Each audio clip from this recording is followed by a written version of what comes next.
A local society devoted to finding shipwrecks has uncovered a century-old vessel submerged just outside of Cloud Bay. The Superior Underwater Exploration Society was called in to unhook a fishing net from an unidentified object, and that object turned out to be a previously undiscovered shipwreck. TPT's William Dougall reports. Nippin Mayor Richard Harvey is also the vice president of the Superior Underwater Exploration Society. He describes the events leading up to the discovery after receiving a call from the Kai, an American research vessel.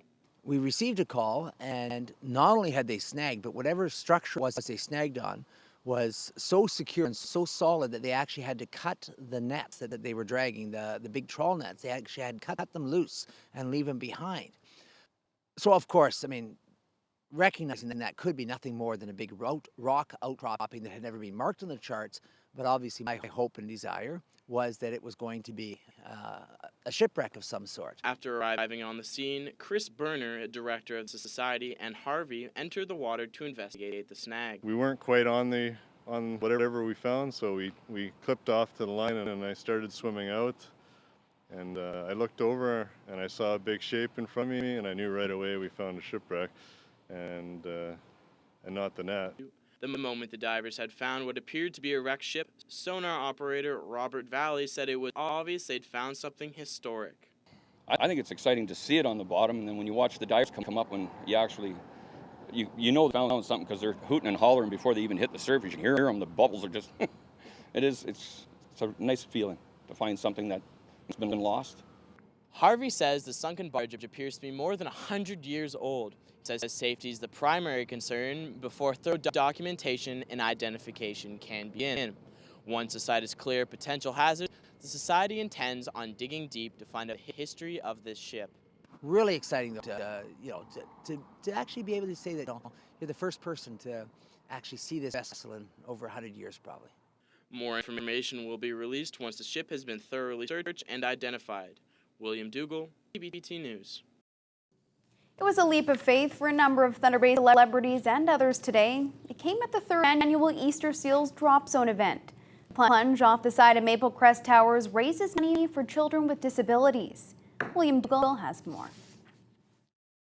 For more than 90 years, Easter Seals has been providing support to children with physical disabilities. At the Dropzone event, participants rappelled down the 14-story Maple Crest Tower, which is the second tallest building in Thunder Bay. Senior Development Officer Rhonda Harrison says the similar fundraisers are held across Canada. Dropzone is a Easter Seals Canada event. So RAT, Remote Access Technology, is a professional organization that actually facilitates the rappel. They go across Canada. Last week they were in Newfoundland. After this, they're heading Manitoba to do one in Winnipeg. Participants found not only the task exhilarating, but the amount of good they were creating by taking part. Still, that didn't stop some participants from feeling anxious. I think the hardest part is going to be going over that edge, taking that first step, but my dad was a bit of a daredevil and he liked to try new things, and this is also a little bit in honor of him. I'm excited and a little bit worried. I'm excited because she gets to show off how much of a superhero she actually is. And I'm a little bit worried in case she starts getting a fear of heights. The event brought out a broad spectrum of participants, from youth with disabilities and their family to people who genuinely care about the cause and wanted to contribute. It's the superheroes of comic books and such that inspire us all, and everybody aspires to be like them. And to be able to personify somebody like that, it's a great thing to do, and to be able to do what they do is awesome as well. So. Harrison says Easter Seals has a total of 54 participants this year, each of which has to raise $1,000 in order to participate. Harrison also says that a total number of donations have not been counted yet, but she's sure that it's greater than previous years. William Dougall, TPT News.